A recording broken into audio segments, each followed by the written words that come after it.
Welcome to episode 11 of Sport Oregon Voices. We're here in the Sport Oregon office today to talk all about the She Flies Community Festival coming up in 1 month on May 21st. She Flies is the flagship initiative of the Sport Oregon Foundation, designed to uplift girls and women through sport. I'm Julia Mayfield, Director of Foundation Relations here at Sport Oregon. We are joined today by a pair of distinguished guests with the passion and experience to really speak to the importance of She Flies. So thank you for joining us, and with that, I'll let the two of you introduce yourselves. Okay, I'll start. Go ahead.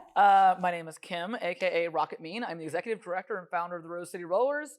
I'm the longest living modern roller derby employee in the world, and I run the world's biggest derby organization. I was a skater. I skated on our Guns and Rollers and our Wheels of Justice, which is our world champion all-star team. So I skated for 5 years, broke all kinds of things, and then found it easier to run the organization just running it than skating. So That's fantastic. that's me in a nutshell. Awesome. That's fantastic. Wow, it's going to be a little hard to follow up, but regardless, my name is Hannah Hallos. I'm the Corporate Banking Development Program Manager at PNC Bank. And through my employment at PNC, I've been fortunate enough to get very involved in the Sport Oregon Young Professional Board and the She Flies initiative. She Flies is super important to me just because of everything that it stands for, and getting to be involved in the activities in the past year just really shows the good that you guys are doing in the community. Wonderful. Awesome. Well, thank you again so much for being here today. And just before we dive a little bit deeper into the community festival, I want you both to have an opportunity to share your She Flies stories and just learn a little bit more into your background, organizations, and engagement with She Flies. So Kim, Rocket Mean, can you tell us about Rose City Rollers and your passion for uplifting girls and women in sports? Oh my gosh, yeah. So I started Rose City Rollers, and we started with our adult program, and then we a couple years later built a youth program. So started with teenagers and added in 7 to 12-year-olds. So now at any given moment we have more than 200 7 to 18-year-olds playing derby, and our mission is about women, girls, and gender expansive individuals playing the team sport of roller derby, and realizing their power both on and off the track, and community. And I think the thing that I love and the reason I keep doing this is because of the personal change I see in people and how sports impact lives. And it's not just about learning teamwork and learning how to learn strategy and things like that.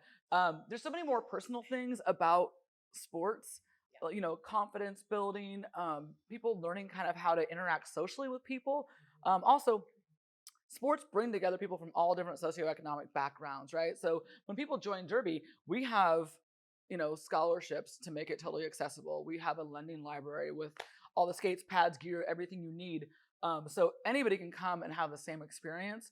And so getting to make that a reality for people day in and day out, it's amazing. I mean, especially thinking about COVID and about the huge impact of sports and socialization coming out of that. I mean, I'm happy to do this every day. Right.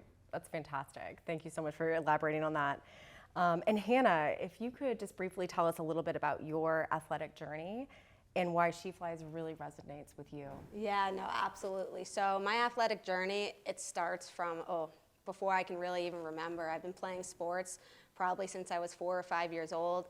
My parents enrolled me in every single sport possible, and soccer happened to be one of the ones that stuck. I ended up playing 3 sports throughout high school: soccer, track, and lacrosse, and continued my soccer career into college. I was really fortunate to do that, and I think with what She Flies does, I say this anytime somebody asks me about the impact of sports, sports made me who I am today. I am confident, I am empowered, and I don't think I would have the life skills I do if I never stepped foot on the field. And I think the fact that She Flies comes in is looking to give more girls access to sports is just such a powerful thing and such a needed thing, because it's going to continue to help us shape the future for the next generation. One thing you both talked about is just those transferable skills that sport provides, and both in different sports, but really how that kind of helps a girl, woman excel in different ways. So I appreciate you both touching on that. And Hannah, being a college athlete, that was such a big part of your identity, as you touched on.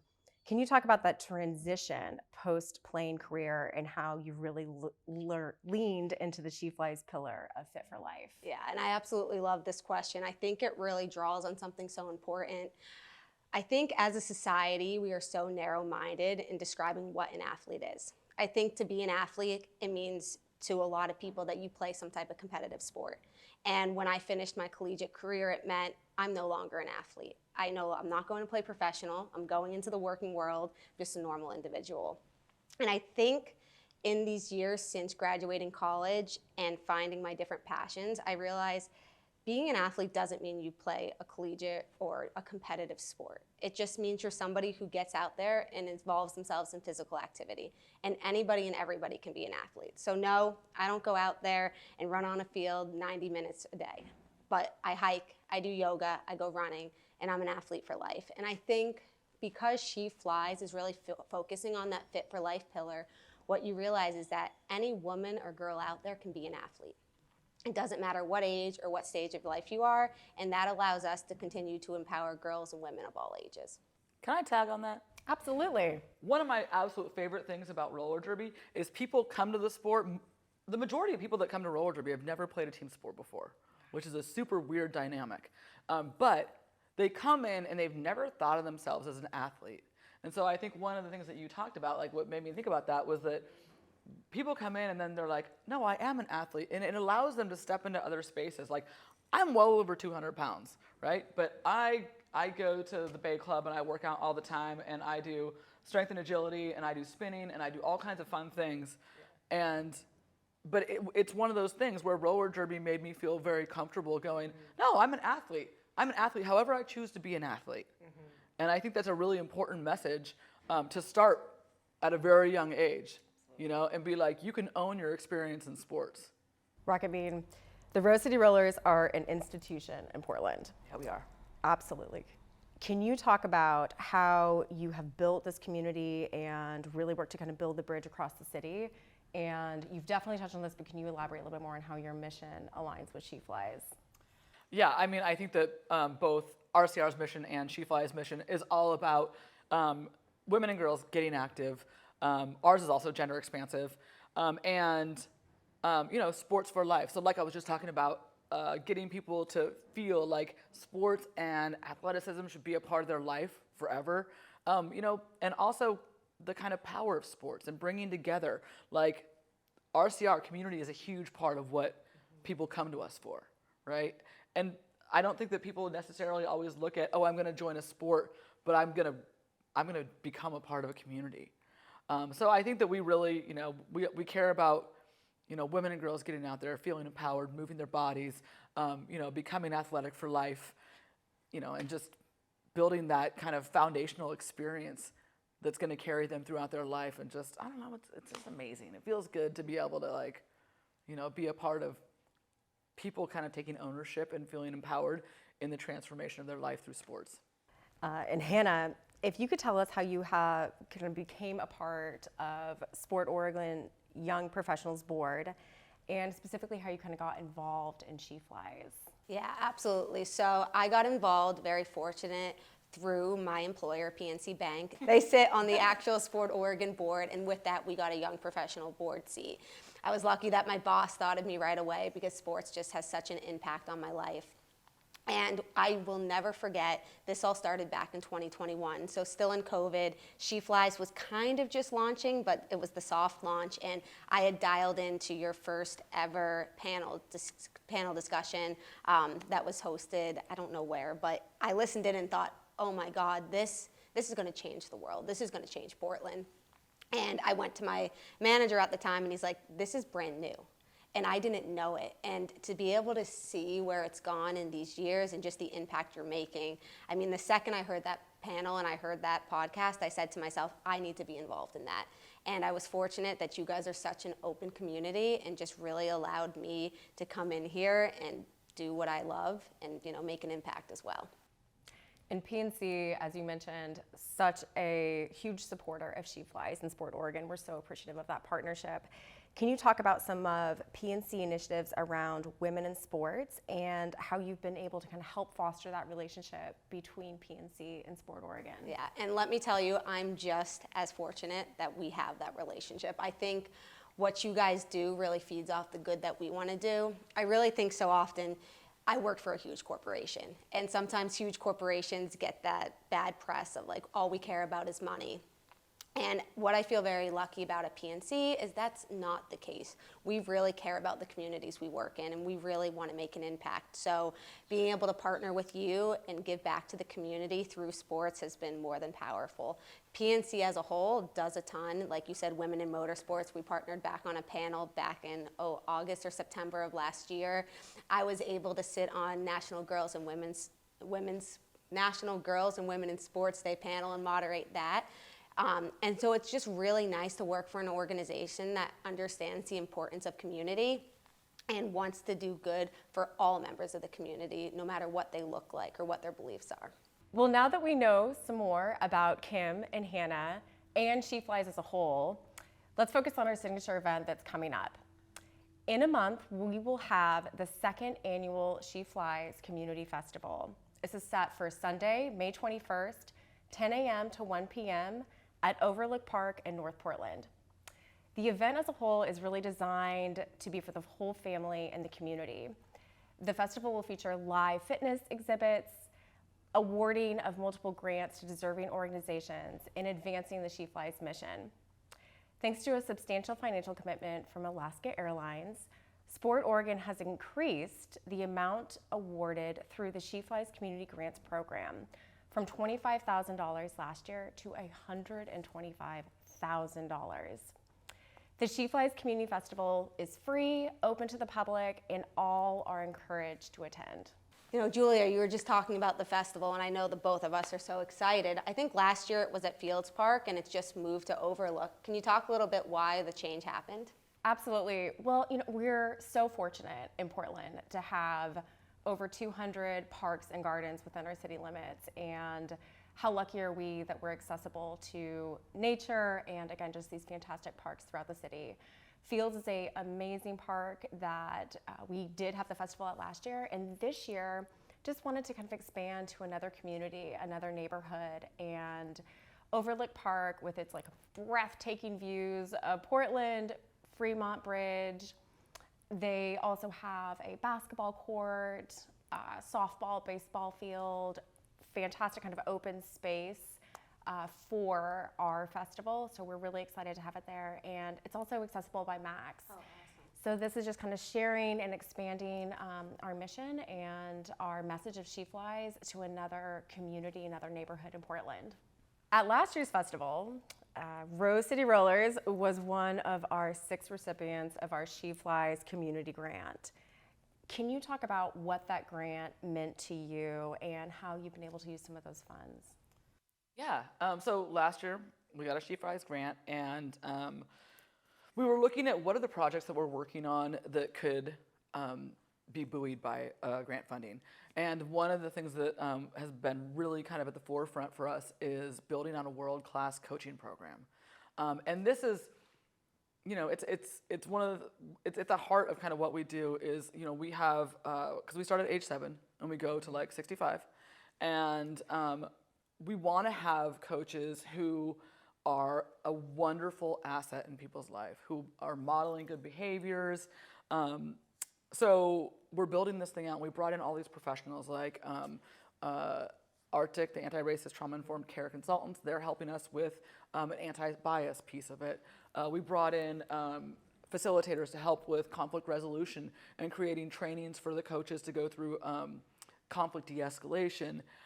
Then we have all of our like really high-level coaches working on like how do you build coaching plans and what does a training arc look like within a program. Concussion awareness. I mean, there's so many pieces. LGBTQIA plus support. We have a ton of trans skaters that come into our organization, and it's really important that we're providing a safe space for everybody, and that we're providing an enriching environment, because that's really what's going to keep people coming back. And on my side of it, I wanted to actually do this in a way that it was kind of an evergreen product so that then we could share it with derby leagues around the world. So it wasn't like She Flies gave us money that just benefits here. Because again, when we talk about community, my community is not just Portland. The derby community is worldwide. And so, I mean, She Flies should feel pretty good about the fact that that money is going to have exponential impact to women and girls all around the world. Talk about a legacy. Thank you for sharing Yeah. that. And last year, kind of related to that, we gave out $25,000 in grants, and this year, excited to increase that amount to $125,000. So sorry you can't apply for this year. There's next year. But talk about what a grant of that size, from $10,000 up to $25,000, could really do to an organization to help elevate that impact and even bring on, kind of carry out that legacy, as we were just talking about.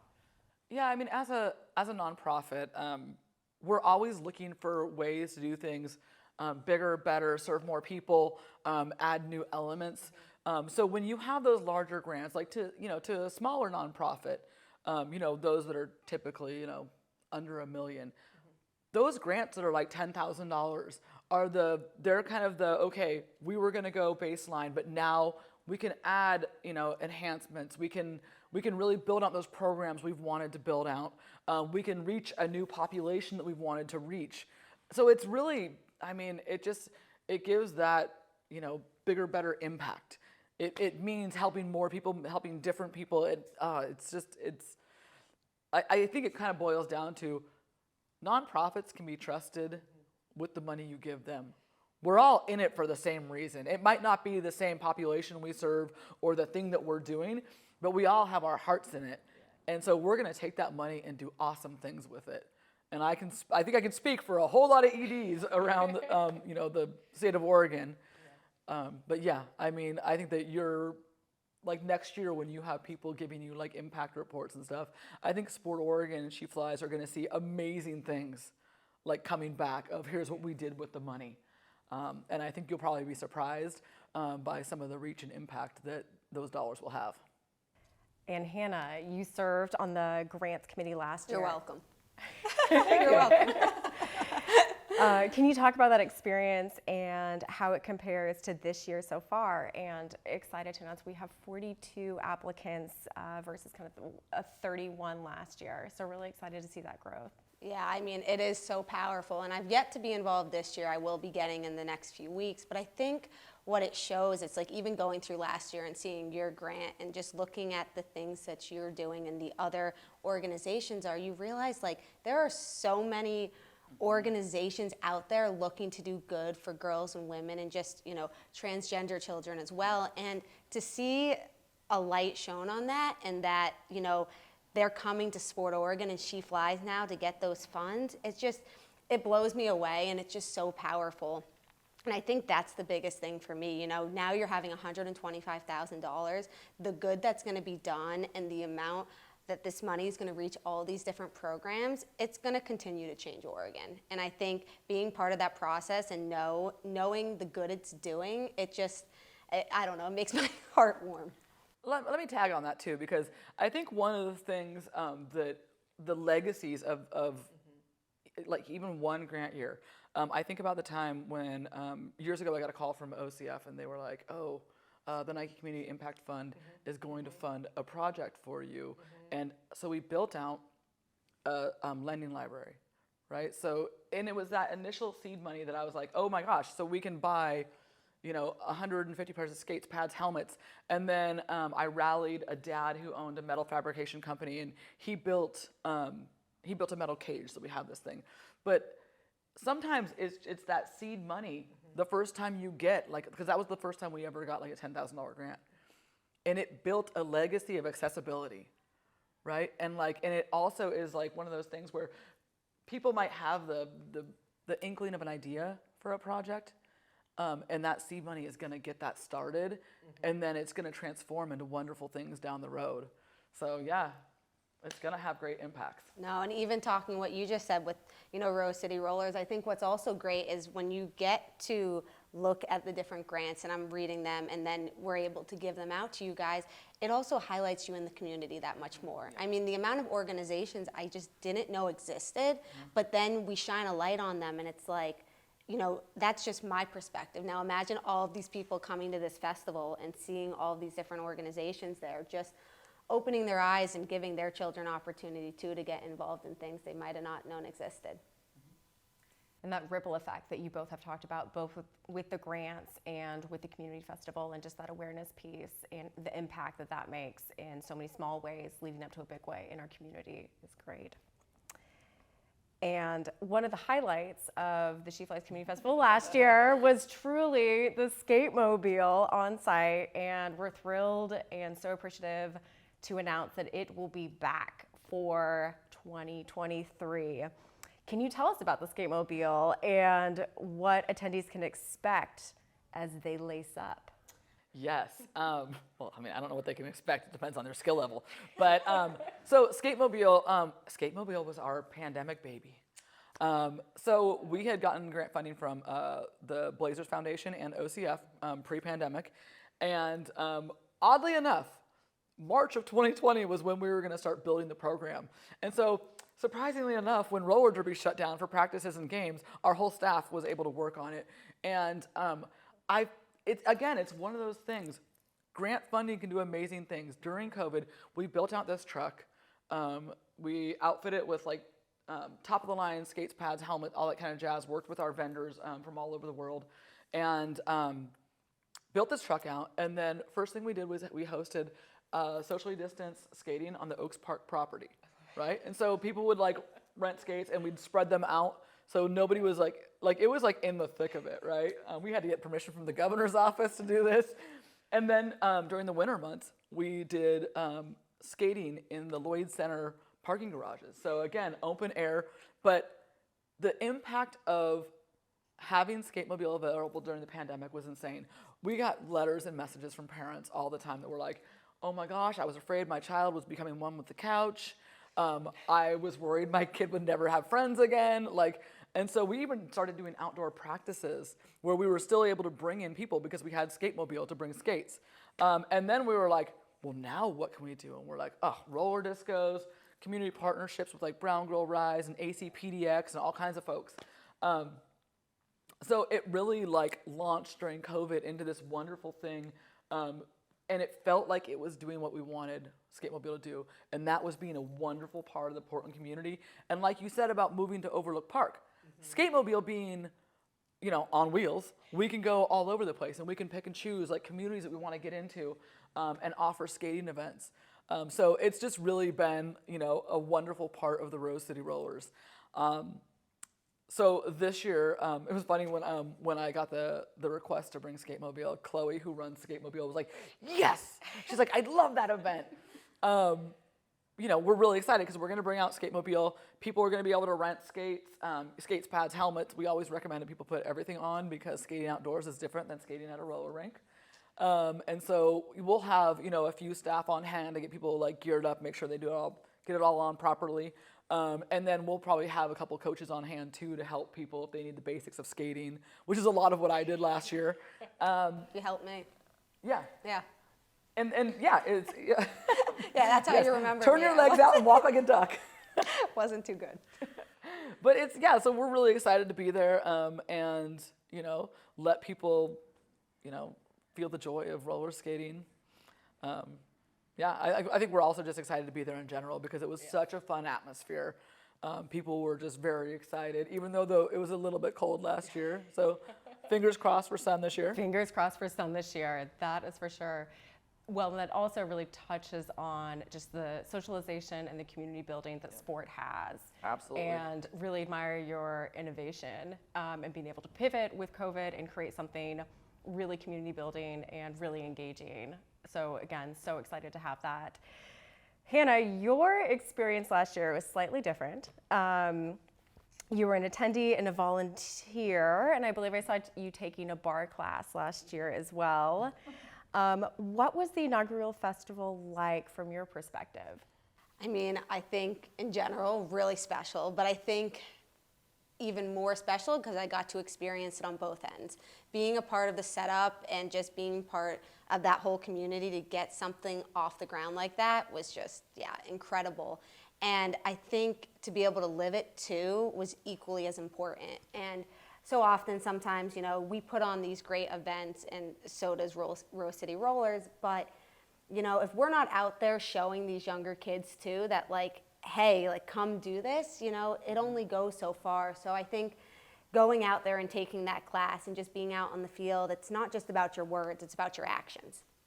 So I want to be a role model for that younger generation and say, hey, like, I'll go out there. I might not know what I'm doing. I'll get on skates. I fell. But I'm going to get out there and I'm going to do it because I want to make an impact on those young girls and show them, hey, you know, you can do both. You can have it all. And it's okay that you don't know what you're doing at first. That's the only way you're going to learn.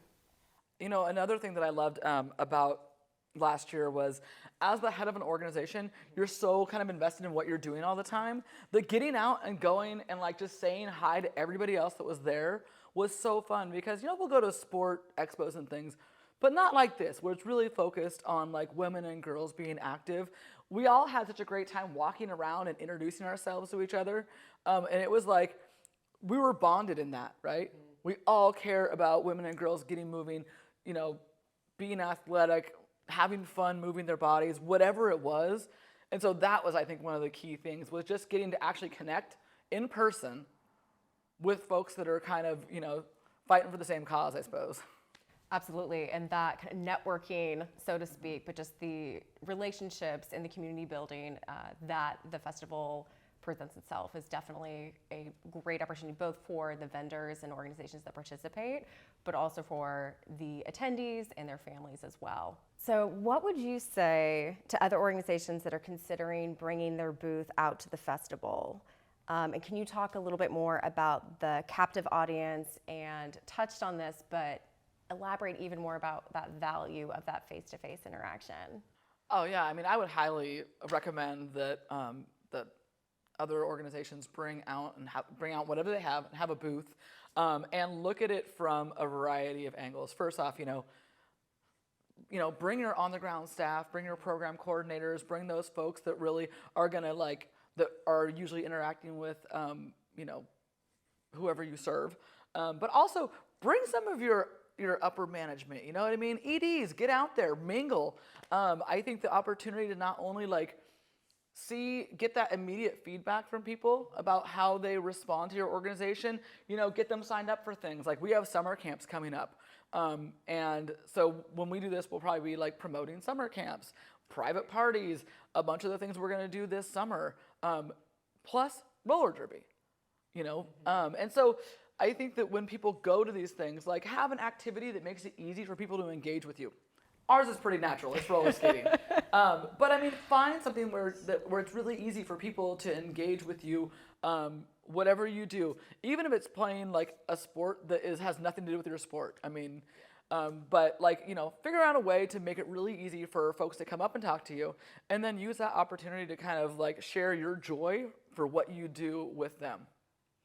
And then also get them to sign up for your newsletter. And Hannah, what would you say to individuals within the community considering attending the festival? And if you had had access to an event like this when you were younger, could you talk about that impact that this festival would have had on you growing up? Yeah, so first off, if you're thinking about going, even if you're not thinking about going, go. Go. It's an awesome event. It's worth going to, especially if you have young children. And I'm not talking about, yes, it is focused on girls and women, but bring your sons, bring boys. It's for everybody. There's something there for everyone. And it's really looking to make that difference in the community. And as we all continue to look to uplift Portland, these are ways that you can do that. So I say, it doesn't matter, rain, shine, don't care. It rained last year, it was still fun. Mm-hmm. Get out there and go. I think for myself, I would have loved to have these type of opportunities growing up. I had a very strong career in sports and had a very happy career as well, I guess is the best way to put it. But there weren't that many activities focused around girls and women. I was coached by men my entire life, and I think to be able to go out to a festival that's really focused on girls and sports and women in sports and just keeping people active, it would have had such a positive impact on me. And I think it would have just allowed me to realize the things that I have earlier in life. Going back to how we talked about being an athlete. I think I might have defined it a lot different if I saw at a young age that anybody can be an athlete, that I don't need to be lacing up cleats to be doing that. And as you talked about too, this event is not just for girls, women, those that identify as female. This is for the whole community, moms, dads, brothers, all that are passionate about providing and supporting sport and fitness and that accessibility to all. I think that's a key though too, is the accessibility. I think a lot of people, when they look at sports, like on the surface, like our sport, like to play gear probably costs $500, right?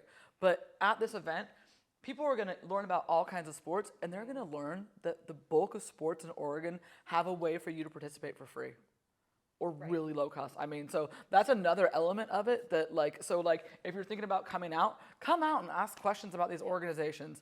You know, talk about what's involved in the different sports, like just like be open to new experiences, and you're going to have a great time.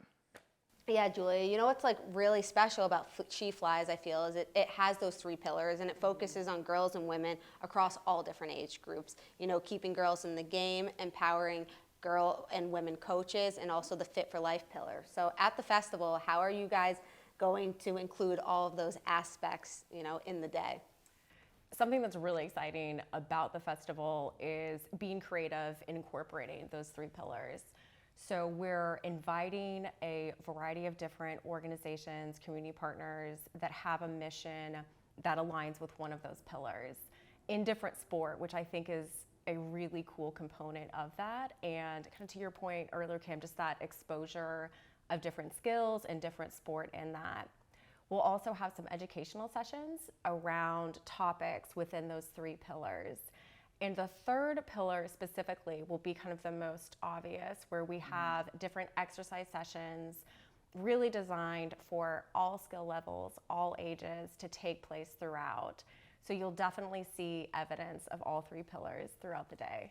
Can you talk about how you've prioritized fitness over the years and the importance of staying active in adulthood and kind of the challenges of that as you are working kind of full-time positions and making time for the importance of that in your life?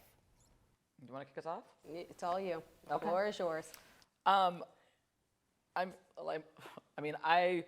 loved playing derby, and you know, before that I raced BMX and I played basketball, and I grew up in California, so I played soccer. Yeah. But I've always loved going to a gym and working out. And so for me, I think the big thing is, okay, I also broke a lot of things. I'm a scratch and dent sale all day long. So I'm always looking at doing the activities I love. Largely, I like strength and agility work. And then I like putting in, you know, spinning and things like that. But I also always do a stretching, like a functional stretch workout, or a Pilates or a yoga, but really a functional stretch to keep mobility and stuff, because all those dinged up sessions are like, I'm like, okay, I got to make sure that I can like keep moving and doing things I want. Because if I want to go hiking, if I want to go and do fun things, you know, I kayak in my backyard quite often in the summertime.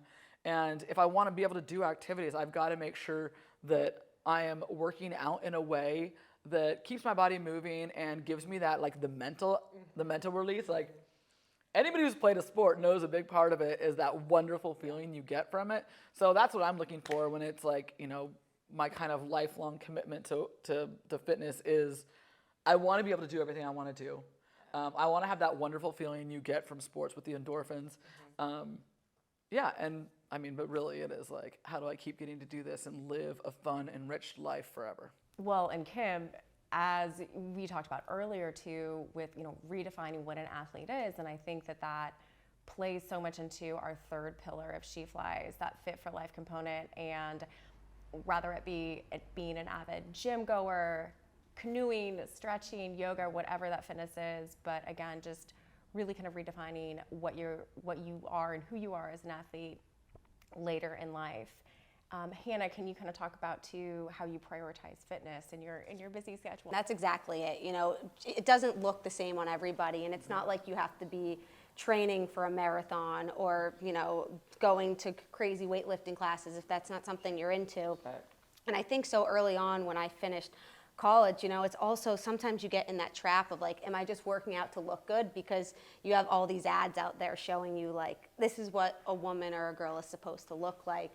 And I think it's taking that step back, and like the reason I want to be fit for life is the same as you. I want to be able to do the things I love for as long as possible. And, I used to love running. I run once a week now. I mean, I found yoga, and yoga's been such an important part of my life these days. And it's just, that's going to continue to evolve year after year. I probably won't be doing yoga my whole life, but it's just doing the things that make me happy and make me feel mentally and physically fit. Hannah, you volunteer with She Flies year-round. Can you talk about why it's so important to you to spend your Sunday in May at the She Flies Community Festival? Yeah, I mean, it's as simple as we've kind of all said, in the fact that we have to show up. We can't just speak about these things and not be there to make that difference in the community. And I'm involved in She Flies all year round in the different aspects, but what I think this festival provides is us in the community. Anybody can be there. Everybody's invited. It's not, you have to have a special invitation. So it's being there and showing up and showing just everybody out there that anybody can be an athlete, that these resources are accessible for everybody, to just show that, you can make a difference yourself. That it's not this like whole thing of like, oh, I need to be part of this huge thing. Just showing up shows that like I'm here and I'm ready to help. And what are you looking forward to the most for this year at our She Flies Community Festival? Well, I'm looking forward to connecting with people. Like, I love getting to go out there and see other nonprofits, see what they're up to, a little bit of networking. I mean, I'm also looking forward to watching people fall on skates, because that's a highlight of Skatemobile. But really, every time we go to one of these events, I get to see the spark in somebody who, even if I'm walking by another booth, somebody might be doing something, and seeing them get that spark of like, ooh, this might be my thing. I think at almost every Skatemobile event, we'll see that at least once or twice, where we'll get a parent email the next day and they're like, my kid is like, I want to play derby. And I'm like, that's part of what I'm looking forward to see. I'm looking forward to seeing, people having a good time, and, enjoying moving their bodies, getting to mingle with people, and just kind of the Portland community coming together. I mean, that makes me happy. A final plug, a final message about the She Flies Community Festival that you'd like to share in closing. Yeah, come out to the She Flies event. It's going to be awesome. You're guaranteed to have a fun time. Yeah, just get out and go. There's something for everyone there, and this is being put on to make a difference in the community. Thanks, Kim. Thank you, Hannah. And thank you all for joining us today. I want to encourage all of you to check out the She Flies Community Festival Sunday, May 21st from 10 a.m. to 1 p.m. at Overlook Park in North Portland. Again, this is free, open to the public, a community event, and all are encouraged to attend. To stay informed about all things She Flies, follow us on social media at Sport Oregon and online at sheflies.org. That's all for episode 11 of Sport Oregon Voices. And again, save the date for May 21st. We hope you'll take flight with us at the She Flies Community Festival.